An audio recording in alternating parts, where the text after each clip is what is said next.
Welcome to an inside look at Marvel's Avengers, presented by Intel. An in-depth look at how Crystal Dynamics and Marvel Games work together to create Marvel's Avengers. In Episode 3, we'll look at what it takes to create an ambitious multiplayer and how you can play as your favorite version of the Avengers. But to start, let's ask the very question that set Crystal Dynamics on their path. What is the ultimate Avengers experience? For me, the ultimate Avengers experience is all about that cooperative and competitive teamwork. We want the player to assemble a team and play and defend Earth. I wanted a good variety of heroes that I could play, and I wanted to be able to collect different things for each of the heroes. How about if we have the heroics on these characters affect physics objects and generate physics objects? A game where you can keep expanding, you're gonna keep getting bigger and bigger threats, you're gonna want to go to amazing places. You know, I'm fighting here as Widow, but I got Hulk on my left and Cap on my right, and just getting that sense that I'm part of something bigger. You have that, and then you go, oh yeah, we've really made something here. So when we're crafting the systems for the game, we're asking ourselves, how do we make sure that as many people as possible can live their fantasy of being their favorite hero? Every person we talked to had their version of their favorite Iron Man, their favorite Hulk. The outfits are a mix of influences, and they're really meant to have a variety enough so that depending on how you want to see your hero, you can show that on screen. I like Joe Fixit. I like Donald Blake. And that freedom of expression, we wanted that in the player's hands. People are recreating their favorite moments, and that's really what we wanted to create for people. Not only for us to tell those stories, but for them to create their own. We dissociated the gear from the outfits because we wanted people to be able to look the way that they want to look without necessarily altering the way that their character functions. I like to play Thor with a lot of armor. That doesn't necessarily mean my Thor is super resistant. We really kept a lot of Marvel DNA throughout absolutely everything that we did. We didn't just have Stark Tech and we didn't just have S.H.I.E.L.D., we also had this other faction, the Inhuman Resistance. The gear has this really strong identity when you read all the details about it, and if you know your stuff, you know it makes sense. It all does things that you expect. So for example, in a cold, snowy region, you might want to defend against cryo weapons that can freeze you. Some of the gear will emit PIM particles that will shrink enemies. The powers that you can get from your gear and the stats that you can get from your gear are actually separated, so now you actually get to have access to more powers. When we first started development, right, we looked at our heroes and we were like, they could be classes, like Iron Man's very ranged. But then we kind of found that it would cheapen other classes. And so we actually completely reversed a lot of those original decisions in like the super early months where we were like, okay, no, everyone has to have a baseline of core skills, but no classes. The skills are the different mechanics that you can unlock as you play the game, and the different button combos that will result in those mechanics. You will need to learn new tricks with your button combos, and they feel really good when you pull them off. For me, this is one of the best parts of the game because you feel like you're really growing as a hero. At Intel, we choose to collaborate with a handful or less of games per year to deliver an enhanced experience on PC. Because the PC CPUs have a lot of additional power that can be leveraged. And so early on, I identified that the physics system had a lot of room to grow. We could do a lot of additional objects in the scene, all that kind of stuff. And so as you play the game, you're able to unlock skills and build your heroics into more powerful heroics.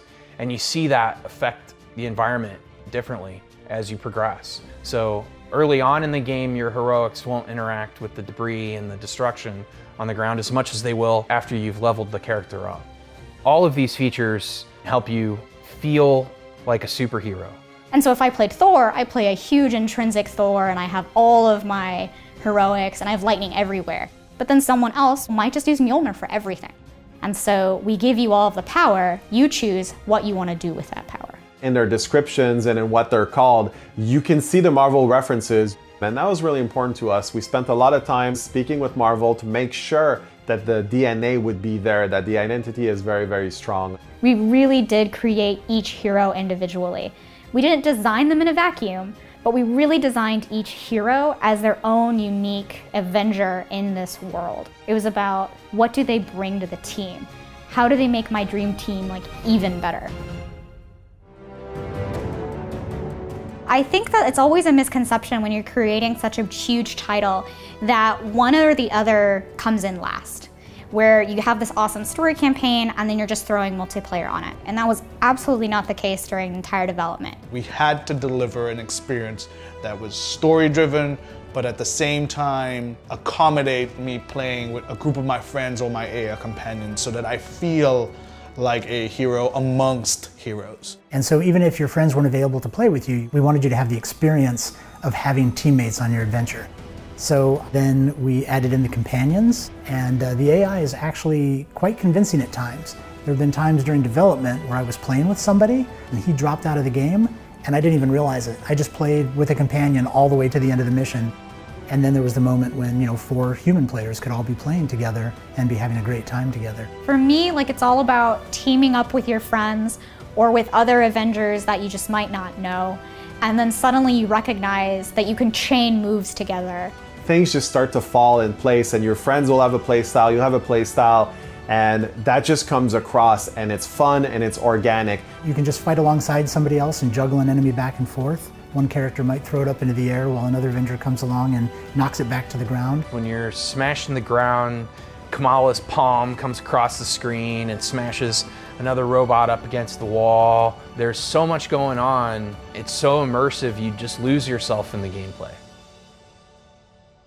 I'm very proud to have been a part of this. Everyone at Intel is. I saw it from very early on. There was missing textures and things were white boxed, and I'm blown away by where it is now from where I saw it 2 years ago, and the sheer amount of work and love that all those people put into this game. And Intel provided Crystal with everything that they needed. Computer hardware to test on. Every month or two we'd put the game through performance testing. I can't say enough cool things about how beautiful the game is and how fun it is to play. So we tried to have all these layers so that everyone would find something in the game that they like. This is your show.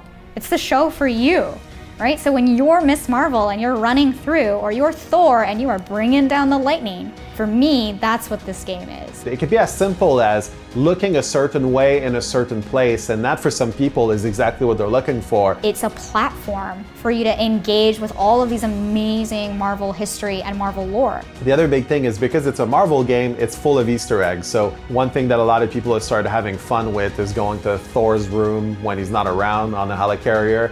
Mjolnir will be hanging out in there. We were making this game for Marvel fans because we are Marvel fans. In episode 4, we'll take a look ahead and find out how the world of Marvel Avengers will continue to expand. New Avengers, new worlds, new threats. The team at Crystal Dynamics is as determined as ever to continue their story, and now that that foundation is set, the possibilities are endless.